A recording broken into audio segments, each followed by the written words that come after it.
Hello again, Guyana, and welcome to another edition of the Public Interest. I am Malika Ramsey. Thank you very much for joining us. Today's program is designed to focus on government's education policy as it regards rebuilding and building and strengthening our nation. On the panel with me, as always, of course, is the President of the Cooperative Republic of Guyana, His Excellency, Brigadier David Granger. Welcome, sir. Thank you very much, Malika. And joining us are two young ladies. Of course, I begin by first introducing Miss Stacy Carmichael-James from the National Communications Network, NCN, and Miss Fareeza Haniff from Inews. Welcome to you both. Thank you. Thank you. All right.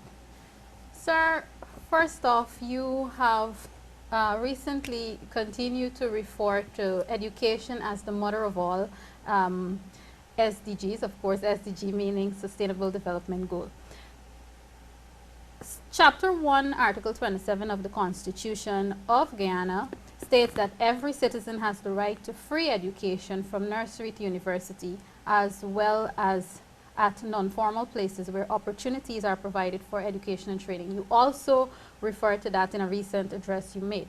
Is it possible for government to achieve this feat within the next 5 years, and how would private educational institutions possibly affect your policy? It's not possible, quite frankly. It is a goal at which we are aiming. It's an objective towards which we are working. It is an ideal, and we feel that it is an entitlement, but it will not be financially possible. But I would say it is morally and politically and developmentally justifiable. If we want to create a society of equal persons, people must have equal access to education. And you can't expect that very poor people would have the same opportunity as very rich people. So it is something that is to be aimed at. And I would certainly like to feel that during my tenure of office, we make headway in delivering free education once again to the Guyanese people. And would but not yet. Not yet. And would the private educational institutions have any effect on it? Well, people must be free to choose. Right now in Guyana we have Islamic schools, we have Hindu schools, we have Christian schools, we have other private schools, and I don't have any intention to obstruct them in their delivery of education to the entire population. I don't think it's a matter of a race or a competition. People must be free to choose. Okay, all right. Ladies, you're now free to pose your questions on education, beginning with you, Fareeza. Mr. President, on the topic of private institutions and regularizing those private schools, we have seen over the years that most of our top students come from private schools. You recently also spoke about bridging the gap between the public and the private. How do we, your government rather, intend to do that over the next 5 years? Mainly through ensuring that teacher education is brought up to a standard so that all of the teachers coming out of the Serial Potter College of Education and all other teachers are qualified. In fact, quite recently I said that all teachers must have university degrees, and the comparison I made said, would you fly in a plane with an untrained pilot? So the first responsibility on the part of the state is to ensure that only educated and qualified teachers go into the classroom. That is the first thing. The second thing is that during my campaign, I had the opportunity to visit schools throughout the country, and the standards are, I would say, uneven in some of the hinterland regions. I've seen pictures with children without shoes. There are some schools without floors. You know, the earth is the floor. Some children have great distances to travel. So you might be aware that I started a program, what they call the 3Bs program, boats, bicycles, and buses to ensure children get to school. So it is a matter, if you want to put it one way, of removing inequalities so that all children in all 10 regions get the opportunity to have that first-class education. That's how we intend to do it, by removing inequalities. It is a fact that children in some of the hinterland regions do not perform as well as children in the coastline regions at National Grade 6 and other levels too. So one of the reasons is they sometimes have to travel great distances. Another reason that many coastlanders may not be aware of is the fact that there are over 2,500 children in the hinterland areas living in boarding schools.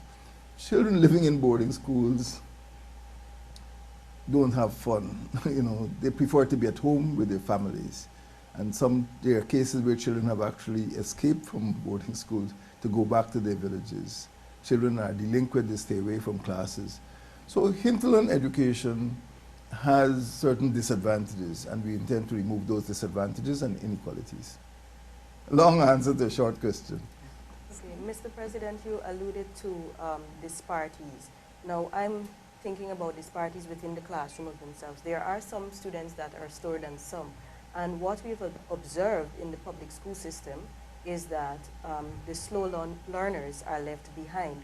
What systems does your government plan to put in place to ensure that those students are not left behind? Are there any intentions of specialized school for these students? Because I don't think that the teachers there right now could handle that in all cases. I regarded Stacy as a teaching problem, not as an organizational problem. And we have had problems with teaching, and some years, you know, over 200 teachers have been dismissed from the teaching service. And we hope that by correcting the errors in the Cyril Potter College of Education, we have a better quality teacher. I'm confident that once teachers go through the entire process up to the level of degrees, at least first degrees, you'll get a better quality teacher. I don't believe that dealing with children who might be slow learners is a big problem that cannot be overcome by better trained teachers. So I don't believe in this no child left behind policy in which everybody is advanced. You can only advance every child if you give them equal opportunities, and you can't introduce a program and not provide the conditions under which slow learners are brought up, maybe during the holidays, to the level of the fast learners. Or you're bound to have uneven standards. I would like to approach that problem through the Cyril Potter College of Education and produce teachers who are trained to deal with slow learners, and also learn students who have other disabilities, for example, sight or hearing or physical disabilities. I was very happy that when I was at President's College in October, I met a child in a wheelchair. In fact, many of the classrooms now have ramps to allow the children to go into those classrooms, especially the laboratories at the ground floor. So there are physical measures we can take, but there are also academic measures in terms of improving the quality of teachers. Fareeza? Sure. The Minister of Education recently spoke about placing a counselor in each school in the country. What I'm interested in knowing is, can we as a country afford such, and do we have enough personnel to staff each and every school? Well, there are over, I think, maybe 230,000 children in primary and secondary schools. And the number of actual schools is quite large, probably about 1,200. I'm not quite sure. Don't quote me on that, but we can't afford to put counselors. It means that some teachers might be trained in counseling as well. It is no point having a so-called counselor who just sits in a room all day waiting on a problem to arise. It means that a teacher can have that responsibility. But this is new, we haven't done it as yet. There are also problems of administrators to make sure that the actual physical infrastructure of schools is better prepared. So these are areas that are being explored. They're not fully fleshed out as yet, but it is desirable to have teachers who are trained in counseling, because there are some students who come from very disturbed backgrounds and very difficult to control them. At the same time, we're trying to move away from corporal punishment. So there must be some means of ensuring that the problems with which children enter school, enter the classroom, maybe family problems, social problems, community problems, are dealt with in a sympathetic manner by the teachers. Ladies, we still have some more time. You can get more questions on education in. Yes, Mr. President, just to follow up to what Fareeza asked as it relates to counseling, you spoke about getting rid of corporal punishment, and how do we plan to discipline our students? Because what we find is that students have this mentality that the teachers can't do them anything, so they're becoming very disrespectful to the teachers in turn. Is there any plan to have like informal discussion where parents can put their input as well as teachers and other educators as it relates to discipline in schools? Well, I wouldn't agree with you that students have that perception. Maybe some students. Most students are pretty well behaved. I'm sure you were when you were at school. There's always a bit of mischief and delinquency, but generally speaking, children who are uncontrollable are few in number. They sometimes contaminate the rest of the class, but they are relatively few. The use of physical punishment or restraint is backward, and it contributes to what I call a cycle of violence. You know, children who are treated harshly or beaten at home or at school will end up beating their wives or their husbands and fighting with the teachers. So children go to school to learn. You don't only learn to read, write, count, and spell. You also learn values. You also learn relationships. And this is what should be inculcated in the schools. Respect, boys respecting girls, teachers respecting students. This is the place to learn. We have to start sometime. We can't just go whipping people into the 21st century. You know, we just have to stop beating and start talking to students and encourage them to see a different way of resolving their conflicts, a different way of relating with other people other than by force. It is this violent, forceful behavior that contributes to crime, because people don't have the means or the mentality or the motivation to solve their problems without fighting. And many problems could be solved without fighting. So we're looking for a type of education which is not based on physical violence, which is based on counseling, which is based on emulation, which is based on a different type of culture. I went to a certain secondary school, and none of the masters touched the student. The only person who did any whipping, there was whipping in the school, was by the headmaster, and this was like, 60 years ago. And it was necessary. Most of the masters were able to command the respect and get children to work without the threat of violence, without the threat. And this is the way we have to go. We don't have to go backwards to harsh corporal punishment. Fareeza, the final question on education. A follow-up on that as well, Mr. President. What is one to do when a student attacks a teacher in the classroom?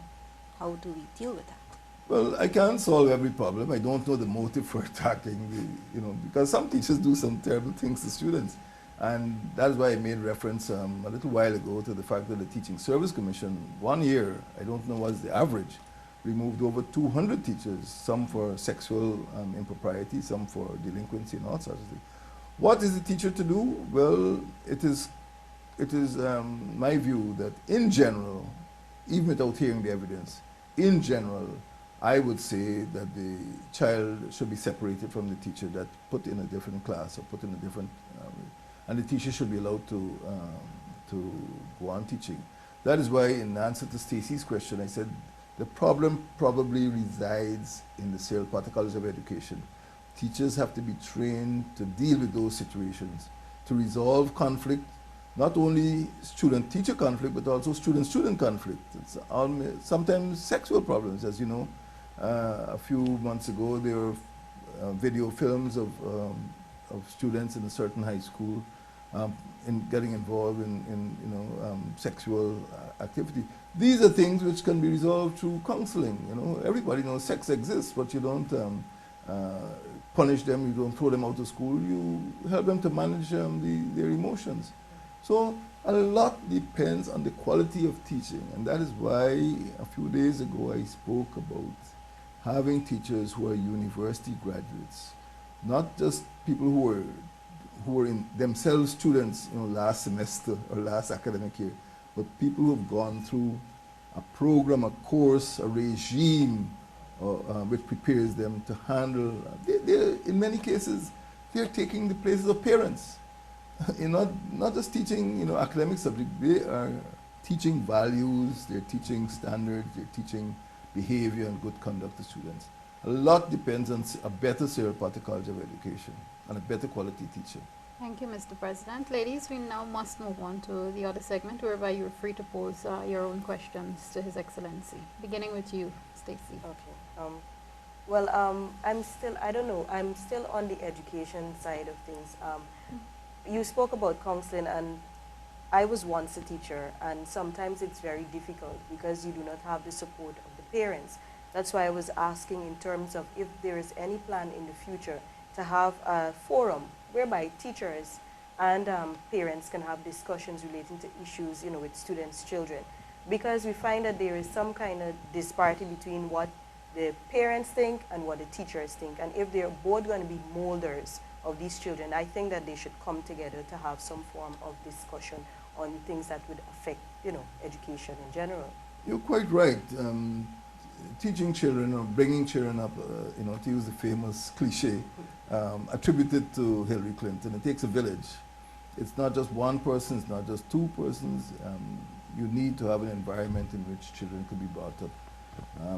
But the point I would like to make is that you need to look at the conditions from which some of the children emerge. And sometimes the problems are the parents. So it might be necessary to examine the home, go to visit the home. Is that child living with a mother and a father? Is that father abusing the child? Is the mother present, or is she trading in St. Martin or Curacao or somewhere, you know? There are lots of problems now that perhaps didn't exist 50 years ago. And before you can get that child to accept the need to pay attention to his or her studies and learn, you have to find out what is going on at home. There may be no light, no running water. The child can't do homework. No point the teacher shouting at the child because he doesn't do homework. Just have lights at home. You know, I've had pictures with children without shoes to wear. That is why we have to look at education in a holistic manner. Some children go to school without food, without breakfast. They can't concentrate. They put their heads on the desks. You know, some don't have transportation to go. They stay home. Sometimes for several days. I know a child who is doing, again, these are experiences I got during the campaign. She goes to school 2 times a week because she doesn't have money to go to school 5 times a week. So these are problems, and these are issues which inform my whole outlook to education. I provide transport. I know a lot of children cannot afford transport. I hope to be able to provide meals, at least 1 meal a day, provide uniforms. This is already in existence in part, although I know some schools where children have no shoes, provide books. Even yesterday I was at President's College, and there are calls for better laboratory equipment, calls for up-to-date library books, and other physical materials which you need in schools. Education takes about $31 billion a year in Guyana, and it probably deserves more. It probably deserves more. If we are to get the quality of students who are going to be leading this country 10 or 20 years from now. Fareeza. Mr. President, a topical issue that has been engaging a lot of debate recently is the date for Diwali. The November 10th, has been gazetted as the holiday, but the majority of the Hindu society want the 11th. Isn't this something where your government could have intervened through the Ministry of Social Cohesion to bring some amount of peace to this issue? Well, the government did intervene through the Ministry of Public Security, which is the proper ministry for determining public holidays. I am convinced, I have spoken with the minister, I've seen the opinion he issued. I am convinced that he consulted widely. I'm aware that the Ghana Dharma Saba is in disagreement, and I did receive a letter from Dr. Prasad with signatures of several mandirs, or the pandits from several mandirs. But in the final analysis, we have come down on the side of we support the position taken by the Minister of Public Security. He did consult widely with some Swamis and other learned Hindus, and we are convinced that the selection is a correct one, and that is what the government stands by. But it is something we have to plan for in the future to avoid any controversy or disputes. And we will not simply look at what the people say, we will look at what the authorities also have to say, and what are the scientific determinants of the actual day, because I think it falls within Kartik. It's the darkest night of the year, and these are things that can be scientifically determined. And I think even the High Commissioner of India had some intervention. So it is not necessarily, I don't want to say anything profane, it's not something divine, it is something which is scientifically calculated right here on earth. But it is a good lesson for us, and we will ensure that in future there is the widest possible consultation. But at this point in time, we are going to take the line that has been supported by the Minister of Public Safety, Security, and he's already written and spoken on that. It is. You're free to continue, Stacy. Yes. Mr. Granger, you spoke briefly recently on the topic of suicide. Now, there are a lot of questions arising from this particular scourge, as we would call it. We've seen it, a lot of it following up among young people. What are some of the immediate plans of your administration to tackle this issue head on? The only short-term plan, if you can call it that, I can think about is to have a sort of active hotline. Suicide is a very difficult problem to solve. And what I see happening in Guyana is something called the Werther effect. And this is something that was written about in Germany over 200 years ago, the Werther effect. If one young person, like yourself, sees another young person like Fareeza commit suicide, you say, hey, this is an easy way to solve your problems. This is a way to escape from all these troubles. And there's a copycat effect. That's what is called the Werther effect. So we don't really know why people kill themselves, because some of the people are quite comfortable. When you look, there's a house, maybe there's a car, there's an income, the person's employed. It's not as though the person is a desperado. These are pretty middle or lower middle class people, and they probably come against some situation, and they don't have the tools, intellectual or moral or religious tools, to deal with these issues. So we have to look at a more careful analysis. Is it a certain type of person, young person? Is it an unemployed person? Is it a person from different particular communities? Is it a person from different religious background, different age groups? There is no clue that we have right now that would guide us in the direction of preventing suicides. We do not have those clues. We are trying to find out. We're trying to accumulate evidence. As you know, there's a very famous study, perhaps the best study, that was done by, sponsored by Dr. Frank Beckles, maybe 15 years ago or thereabouts.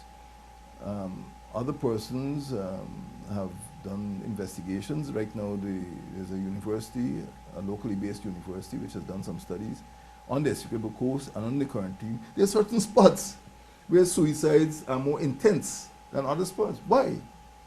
If you go on to Blackbush Pole, it's not a depressed area. It's a fairly comfortable farming community. Many people have cars, good houses, good incomes. So why should it be a zone of such, I think one person called it the nest of suicides.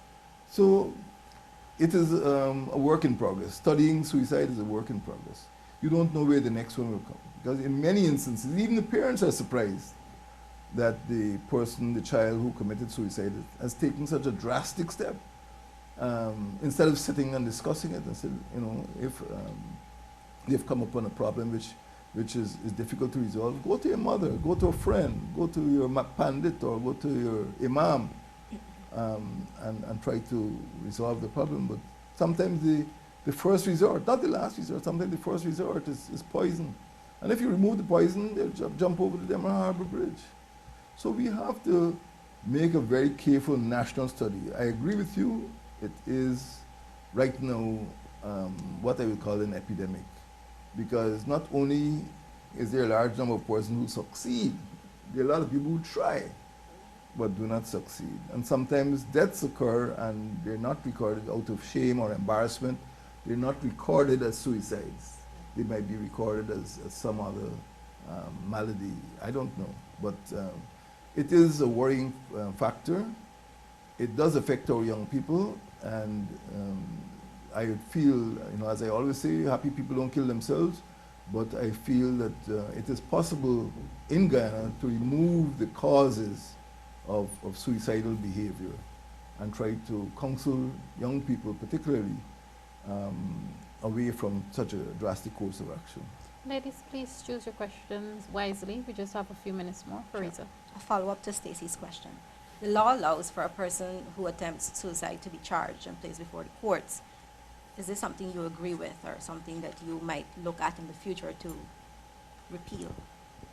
Well, I'm president, I have to agree with the laws of the land. It doesn't really make sense to charge somebody. If that person is suffering from a frame of mind, a mindset, a mentality which has led him or her to attempt suicide, I think that charging him may drive him or her, further towards suicidal behavior. That person needs help. That person needs counseling, not punishment. So I agree that the law is the law, but I agree that we must seek ways of encouraging that person into other paths through which he or she could hope for a successful career. It might be a marital problem. Some of the problems, to me, seem to be emotional problems, boy-girl problems. And at the older level, some tend to be husband-wife problems, infidelity or marital disputes. But there is a wide range of causes. Sometimes a person may commit suicide just to make the parents feel bad. So we have not fully explored the phenomena, the conditions, the situations which lead to suicide, and we need to do that. Stacy? Yes, Mr. Granger. Another area that is very touchy too, maternal deaths. We've seen a few over the decade or so, and we're seeing some more recently. What steps, what intervention are you taking in collaboration with the Public Health Ministry? I know there are different causes. Some might not be the fault of the doctors, but what can we do to, lower this rate? Well, there are two means open to us. One, of course, is better supervision in the hospital itself. Make sure that the nurses, the matrons, the doctors are more closely or carefully supervised. The other means, of course, comes back to the way our nurses are trained. A lot of these cases have to do with the quality of training given to nurses. I'm not blaming the nurses as a class, as a group, but I am aware that there are problems in nurse training. Sometimes we've had massive failures at the three training schools at Charles Rosa, Georgetown, and New Amsterdam. The nurses themselves have complained. Tutors have complained about the congestion, about the absence of computers, about textbooks.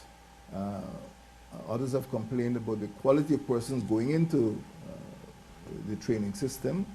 Many of them simply seem to have gone, or some of them seem to have gone just to collect the stipend and have no interest in becoming nurses. So we need to, let me tell you this at the personal level. I know we are on air, but when my wife many years ago was getting our children, she insisted on going to the Georgetown Hospital because of the quality of nursing. And I certainly was not born at the hands of a doctor. In the time I was born, it was more typical for children to be delivered by midwives. So it is not a doctor problem, not a hospital problem, it's a nursing problem. And we need to solve the problem by ensuring that we recruit the best quality persons into that profession, we pay them better, that they are trained under a more strict regime, and they are allowed the practical sessions which should prepare them for their profession, and that once they become trained nurses, we treat them properly in terms of their leave, conditions of service, salaries, and so on. We need to have happy nurses, And there have been situations which nurses have come down, when I was in opposition, come down to the National Assembly to protest against, not being paid or different conditions of service. We need to treat our nurses better, and we will get better service in hospitals. I'm very confident of that, very confident of that. But right now, there are too many problems in the nursing training system, and we cannot expect that we are producing nurses under the conditions in which their professional performance could be guaranteed. So it is my view, without getting involved in each individual case, and I'm disturbed about it, it's my view that we should look carefully at the conditions under which nurses are trained and under which they function in their professional capacities. Thank you, Mr. President, and unfortunately we are out of time. The President of the Cooperative Republic of Guyana, His Excellency Brigadier David Granger. Thank you very much, ladies. Stacy Carmichael-James, NCN, and Fareeza Haniff, Inews. This has been another edition of The Public Interest. I'm Malaika Ramsey. Thanks for watching.